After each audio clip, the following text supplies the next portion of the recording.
bring in someone who may be able to answer that for us. He's Ashok Kumar from Rodman and Renshaw. Ashok, earlier you joined us on Intel. We brought you back for Apple. You're a Bloomberg best. You're particularly accurate. Help us understand, how did Apple miss here? I think on the key metric in terms of iPhone shipments, the street was expecting about 20 million. So the 17 million is below estimates. And I think the primary factor, as you pointed out, Adam, is sales deferral ahead of the 4S launch. So that could be explained away. So we think, on a sequential basis in the December quarter, units will recover very strongly, given what we are seeing in terms of pre-sales and the most recent sell-through data on the iPhone 4S. Now, in terms of iPad, I think the street expectations were 13 million or thereabouts. So clearly that is a disappointment. It remains to be seen whether that trend will sustain. I think what we have highlighted is the company faces increased competition from Amazon's Kindle Fire, which will ship about 5 million units in the current quarter. So those two key metrics, I think, were disappointing. But the positive side, of course, Mac shipments came in well ahead of street expectations on the strength of the MacBook Air, and again, double-digit growth year on year, well in excess of the PC market growth rate. So overall, I think in a mixed bag. So I think the first, as Julie indicated, so the hope is it's not a trend looking out. Ashok, we've been talking about Apple as a company that rarely misses its estimates. Some companies actually will give guidance before they report their earnings, saying that things might be a little bit weak, or at least they'll hint to that. Any word from the CEO, Tim Cook, as to this miss and whether it would happen or not? It's unclear, Julie. I haven't seen the exact press release, but I think it's very likely that I think product transition issues were to blame.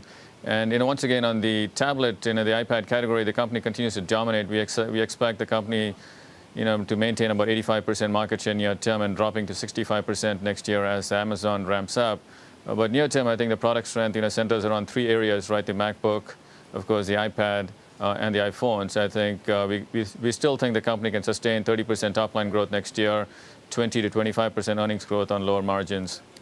Ashok, it's Julie here. One of the things that the company highlights in this statement, Peter Oppenheimer, the CFO, says there was cash generation of $5.4 billion during the quarter. Obviously, Apple has an enormous amount of cash on hand. Some investors have been calling for it to return some of that cash to shareholders. Do you think that pressure is going to grow? Do you think Apple's going to make any movement on that?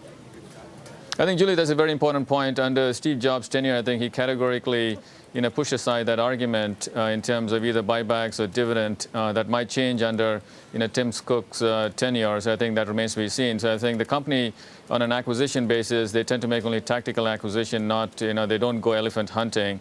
So it might be a productive use of cash, given that it's earning low single-digit returns in the money markets today. Ashok, I read that there was some concern that average selling prices on the tablets might have come down because they sold so many more in the educational division. They give a small discount, I guess, to students, schools, et cetera. And perhaps also there's competition, as you point out, from some of the other tablets. Is it possible for the first time we're going to see Apple have to compete on price? Not yet. I think, as you pointed out, I think the back-to-school promotions, do weigh on prices, across the key product categories.